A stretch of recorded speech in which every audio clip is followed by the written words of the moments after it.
Ano kaya ang mararamdaman mo kapag ang iyong mga pananim na mais ay magkaganito? Matutuwa ka ba o malulungkot na may halong panghihinayang dahil naging ganito ang kinahinatnan ng iyong mga halaman? Ito ay itinuturing na sakit ng mais na kadalasang tinatapon lang sa bukid. Pero sa ibang bansa ay espesyal pala at kinakain pa ito. Ang tinutukoy ko ay ang corn smut, isang kakaibang fungus na kayang gawing parang itim na bukol ang dati sariwang butil ng mais. Sa unang tingin, parang sirang pagkain. Pero teka lang, baka magulat ka pag nalaman mo ito. Ang corn smut ay dulot ng fungus na Ustilagomedes na pumapasok sa halaman ng mais at pinapalitan ang normal nitong paglaki. Sa halip na kulay dilaw at matamis na kernels, nagiging kulay abo o itim na parang tumor ang mga bahagi ng mais. Sa loob nito, puno ng spores, parang uling na pulbos kapag pumutok. Kaya naman sa Pilipinas, kapag may ganito ang pananim, automatic na sira o sayang na ani ang tingin dito. Pero dito, nagiging interesante ang kwento. Dahil sa Mexico, ang parehong fungus na ito ay tinatawag na huitlacoche, isang delicacy na matagal ng bahagi ng kanilang kultura. Hindi lang basta kinakain, kundi hinahanap pa. Ang lasa nito ay madalas i-describe na earthy, smoky, at parang kabute, pero mas malalim at mas rich. Ginagamit ito sa tacos, quesadilla, at iba pang traditional dishes. Sa madaling salita, ang tinatapon ng iba ay pinapahalagahan din ng iba. Ngayon, baka ang tanong mo, pwede ba talaga itong kainin? Ang sagot ay oo, sa tamang kondisyon. Ang corn smut ay hindi tulad ng ibang mapanganib na amag. Sa katunayan, may mga pag-aaral na nagpapakita na mayaman ito sa nutrients tulad ng protina at ilang amino acids. Pero syempre, hindi ibig sabihin na basta-basta ka na lang kukuha sa bukid at kakain. Kailangan pa rin ng tamang kaalaman at paghahanda. Sa Pilipinas, bihira itong makita sa hapagkainan. Kadalasan, hindi ito kilala bilang pagkain kundi isang problema sa agrikultura. Pero unti-unti, may mga chef at food enthusiasts na nagsisimulang tuklasin ito bilang isang exotic ingredient. Isipin mo, mula sa pagiging peste, pwede pala itong maging gourmet. Pag-usapan naman natin ang normal o karaniwang mais. Akala mo simpleng pagkain lang ito? Isang kagat mo lang. Pero ang kwento nito, libo-libong taon ang lalim.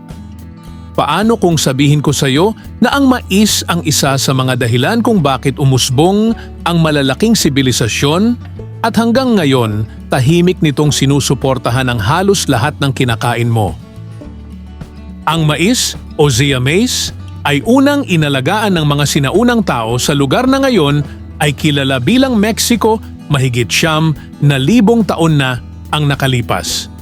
Hindi ito katulad ng mais na kilala natin ngayon. Noon, maliit at matigas ito. Sa pamamagitan ng mahabang panahon ng seleksyon at pagtatanim, unti-unting nagbago ang anyo nito hanggang maging malaki, matamis at masustansya. Nang dumating ang mga Europeo sa Amerika, dinala nila ang mais sa iba't ibang bahagi ng mundo at doon nagsimula ang pagiging global superstar nito. Sa Pilipinas, hindi lang ito basta pagkain. Ito ay kabuhayan at kultura. Sa mga probinsya, lalo na sa Visayas at Mindanao, isa itong pangunahing pagkain kapalit ng kanin. May mga lugar pa nga na mas mahalaga ito kaysa bigas. Mula sa simpleng nilagang mais hanggang sa binatog, mais con yelo at cornec, iba-iba ang paraan ng paggamit nito sa ating pang-araw-araw na buhay. Hindi lang pampabusog ang mais, punong-puno ito ng sustansya. Mayaman ito sa carbohydrates na nagbibigay ng enerhiya, pati na rin sa fiber na tumutulong sa maayos na digestion.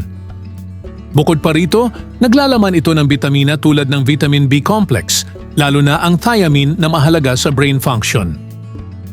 Mayroon din itong antioxidants tulad ng lutein at zeaxanthin na tumutulong sa kalusugan ng mata. Kaya sa bawat kagat mo ng mais ay hindi lang nito binubusog ang tiyan mo, pati katawan mo ay pinalalakas. Alam mo ba na bawat butil ng mais ay isang potensyal na halaman? At ang isang ear of corn ay maaaring magkaroon ng hanggang 800 kernels. Isa pa, ang kulay nito ay hindi lang dilaw. Mayroon din itong kulay puti, pula, lila at kahit itim at bawat isa ay may iba't ibang nutritional profile. Ang mais ay isa sa mga pinakamaraming itinatanim na pananim sa buong mundo dahil madali itong alagaan at mabilis tumubo. Kaya nitong mabuhay sa iba't ibang klima basta may sapat na araw at tubig. Sa loob lamang ng ilang buwan, maaari na itong anihin kaya paborito ito ng maraming magsasaka. Ngunit sa kabila ng pagiging matibay nito, apektado pa rin ito ng climate change. Kaya mahalaga ang tamang pangangalaga at modernong teknolohiya sa pagsasaka. Bagamat maraming benepisyo ang mais, hindi rin ito perpekto. Kapag sobra ang konsumo, lalo na ng processed corn products, maaari itong magdulot ng mataas na sugar intake dahil sa corn syrup. Bukod dito, may ilang tao na may allergy sa mais. Kaya tulad ng ibang pagkain, mahalaga pa rin ang tamang balanse. Sa huli, ang mais ay higit pa sa simpleng pagkain. Isa itong simbolo ng kasaysayan, agham at kabuhayan. Sa bawat kagat mo, dala mo ang libu-libong taon ng pagunlad ng tao. Kaya sa susunod na kumain ka nito, tanungin mo ang sarili mo, gaano mo nga ba talaga ito kakilala? At ano naman ang magagawa mo kung sakaling ang ilan sa mga pananim mong ito ay magkaroon ng sakit? Sakit na maaring magpayaman pala sa iyo. At iyon ay kung marunong kang dumiskarte, magparami at gawing produktibo ang mga corn smut. Malay mo, sa lugar ninyo, ikaw pala ang magpapakilala na ang pesting ito ay isa palang natatanging kayamanan. Kaya sa bawat tanim, bawat ani at bawat butil ng mais, may mga lihim pang naghihintay matuklasan.